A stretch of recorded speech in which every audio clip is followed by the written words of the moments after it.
Olá, amigos e amigas, bem-vindos e bem-vindas ao meu canal por um novo amanhã. Eu sou o Luiz Horato e hoje eu vou fazer uma analogia entre o trabalho de algumas classes de trabalhadores e o trabalho dos políticos, que também é uma classe de trabalhadores, de servidores públicos. Então vamos citar dois exemplos, por exemplo, aqui no caso da aviação civil.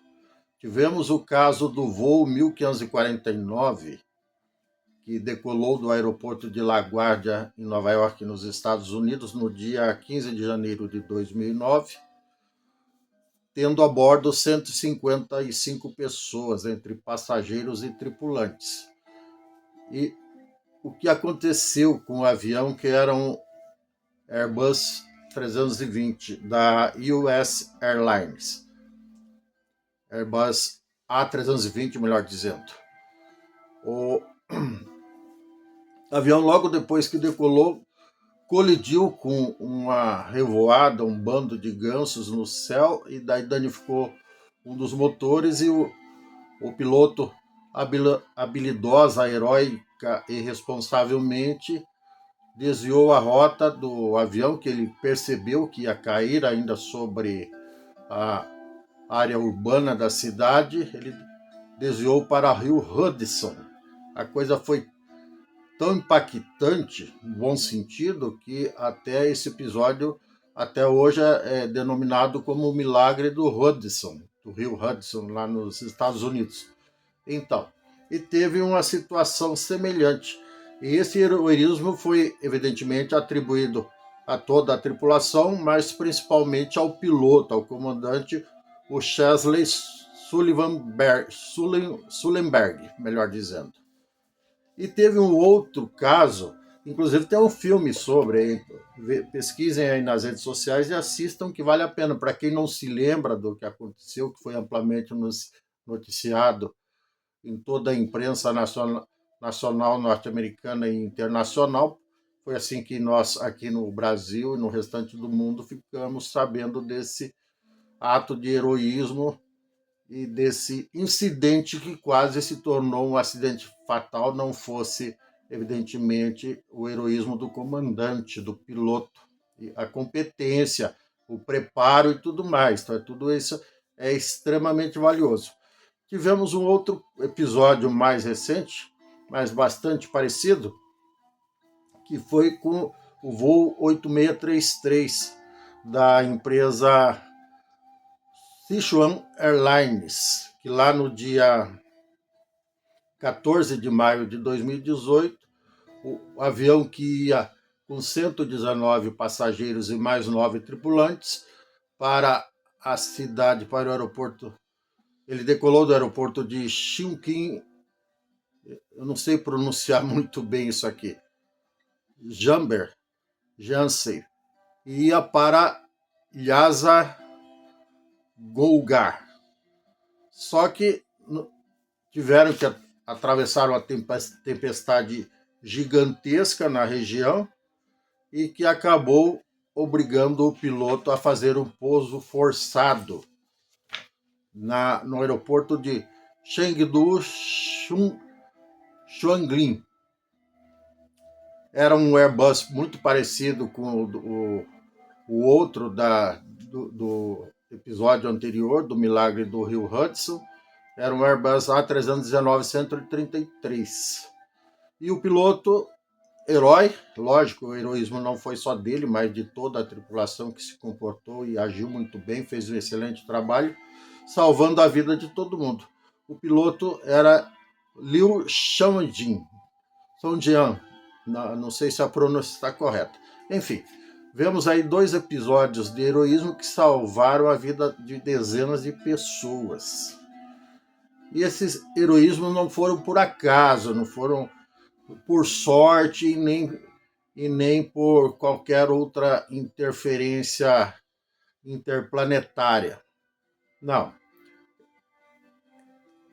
Esse salvamento aí coletivo de vidas nos dois casos, um no Ocidente e outro no Oriente, mais precisamente, aconteceram porque as pessoas encarregadas de conduzir essas aeronaves eram pessoas bem preparadas, pessoas de bom caráter, inclusive de índole, de comprometimento, de responsabilidade, de coragem, de amor ao próximo, de empatia, enfim, todos aqueles valores que nós todos conhecemos e prezamos.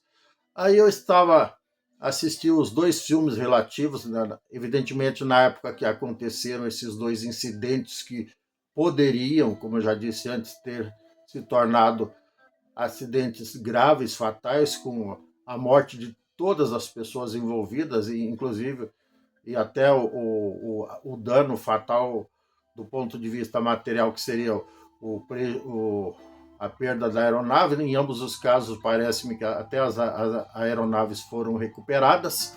Enfim, mas isso é o que menos importa, né? O valor material é o que menos importa, mas também tem lá o seu peso. Mas só que é ínfimo em relação às quantidades de vidas que foram salvas, e seria ínfimo até que só uma vida, apenas uma vida fosse salva. Mas felizmente, aí no total de 274 pessoas, nos dois casos, foram salvas por habilidade, por todos esses valores, todas essas qualidades, esses adjetivos maravilhosos que eu já citei. Agora fiquem imaginando se a vida dessas pessoas dependesse dos políticos brasileiros e até de estrangeiros. Aí vamos citar o nome do Donald Trump, do Vladimir Putin, do Hugo Chávez, que já morreu, graças ao bom Deus, ou do sucessor dele, do Maduro. Nenhuma dessas vidas seriam salvas, muito pelo contrário. Alguns desses caras são até sanguinários, não todos, evidentemente. E no caso do Brasil, vamos aterrissar no Brasil novamente, já que estamos falando em aviação. No caso do Brasil, por exemplo, os políticos ligados aos dois extremos, aqueles mais, digamos assim, mais radicais de ambos os lados e mais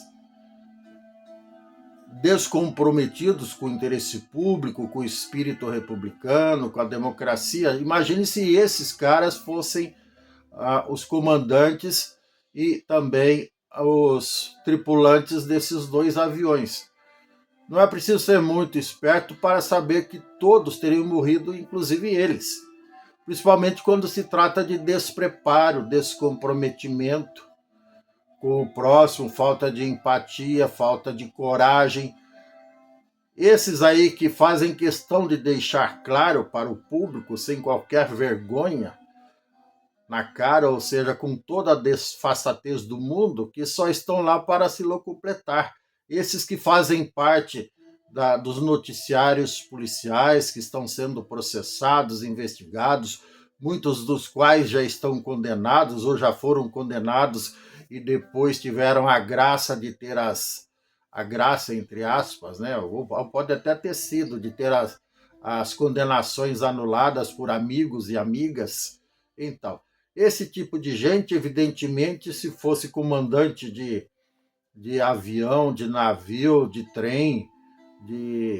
trem-bala, de ônibus, de micro-ônibus, de trem de micro-ônibus para transportar crianças, ônibus escolares, se envolvessem enquanto eles estivessem, entre aspas, no comando, acontecesse algum acidente, fatalmente ia ser muito triste, muito provavelmente não ia sobrar ninguém para contar a história.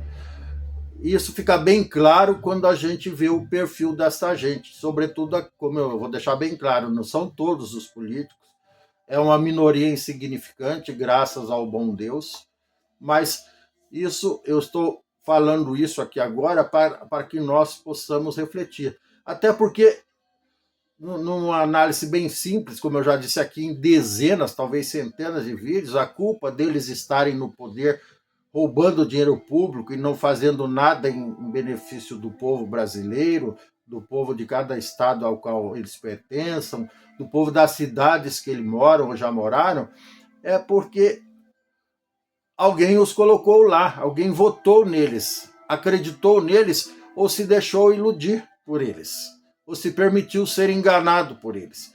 Então, eu estou gravando isso porque estamos em época de eleições, daqui a pouco começa o horário político gratuito, e nós precisamos muito, mas muito mesmo, investigar os nossos candidatos, saber escolher, votar só naqueles com os quais nós nos identificamos, cujos valores com os quais nós nos identificamos. E assim, para facilitar, para a gente não perder muito tempo estudando o currículo do cara, embora o currículo de todos estejam aí gratuitamente nos sites de busca, em todos os sites de busca, é só botar o nome completo do indivíduo e escrever a palavra processos na frente e já aparece. Se o cara não tiver nenhum processo, beleza, pode votar nele. Não cegamente, evidentemente, mas se você se identifica com as propostas, com a ideologia própria e do partido dele, e ele não tem nenhum processo nas costas, não está sendo investigado, nunca foi preso, se é um cara que realmente merece a nossa confiança, a sua confiança, pode votar. Mas se o cara já está sendo investigado, já foi preso, já teve as condenações e as provas contra ele anuladas por amiguinhos e amiguinhas, aí o cara não serve, é inservível, é imprestável. E se ele não tem preparo à altura do cargo que ocupa, por exemplo, se o cara só fez até a terceira, quarta, quinta série, se fez até um ensino médio por correspondência, tipo EAD, enfim, se o cara não tem experiência profissional, não tem qualificação, não tem índole, não tem caráter, está respondendo a vários processos por peculato, apropriação de dinheiro público, corrupção ativa, corrupção passiva, desvio de verbas e uma série de outros crimes, não serve. A gente não pode botar bandido no poder porque eles vão dirigir os nossos passos. Daí imagine que se um cara desse for o piloto de um avião que a gente está voando, ou o motorista de um ônibus, ou o maquinista de um trem-bala, se ele for trabalhar no exterior, porque no Brasil esse tipo de político aí nunca vai trazer trem-bala para cá, porque antes deles colocarem o trem-bala, eles vão cobrar 15 trem-bala, mas e toda a infraestrutura necessária para o tráfego de trens-balas, vão cobrar 15, 20, 30 antes de botar o primeiro vagão para circular. Esse é o perfil que essa gente mostra aí nos escândalos da Lava Jato, que se todo mundo esqueceu, eu não esqueci, e nos escândalos aí agora do Banco Master, e uma série de outras centenas e centenas de escândalos envolvendo políticos Brasil afora. Então vamos usar essa analogia, que é bastante importante, que a partir do momento que a gente vota num cara que não presta ou despreparado, desqualificado, desonesto, desumano muitas vezes, do tipo daquele que fala que não é coveiro, por exemplo, ou da família dele. Enquanto a gente estava tendo uma pandemia, o cara fala, eu não sou coveiro, kkkk. Então, esse tipo de pessoa é totalmente desumana. Então, como é que ela vai pilotar um país, vai pilotar uma cidade, vai pilotar um estado, vai pilotar um avião, vai pilotar um caminhão, um ônibus escolar, um ônibus de linha, um ônibus interestadual cheio de vidas dentro? A responsabilidade de um político é infinitamente maior, é proporcional ao tamanho da população de cada cidade, de cada estado, de cada país. E daí, se o cara seria incapaz de salvar a vida de 155 pessoas, que foi o caso do piloto norte-americano, ou de 128 pessoas, que foi o caso do piloto lá da China, como é que a gente vai confiar? Não tem como. É muito triste, mas essa é a grande realidade. Então pensem bem nesse vídeo, compartilhem, por favor, comentem, se essa analogia é apropriada, e eu pretendo fazer novas analogias com médicos, por exemplo, com profissionais de saúde, profissionais de outras áreas também. Vejam o quão é importante a gente aprender a pensar e também raciocinar por analogia, por comparação, para ver se nós estamos fazendo boas ou más escolhas, tá bom? É isso, se você gostou, dê um like, dê um joinha, inscreva-se no meu canal, não custa nada, ative o sininho para receber novos vídeos em tempo real. Gratidão, sorte, sucesso, um abraço e tchau. Até mais.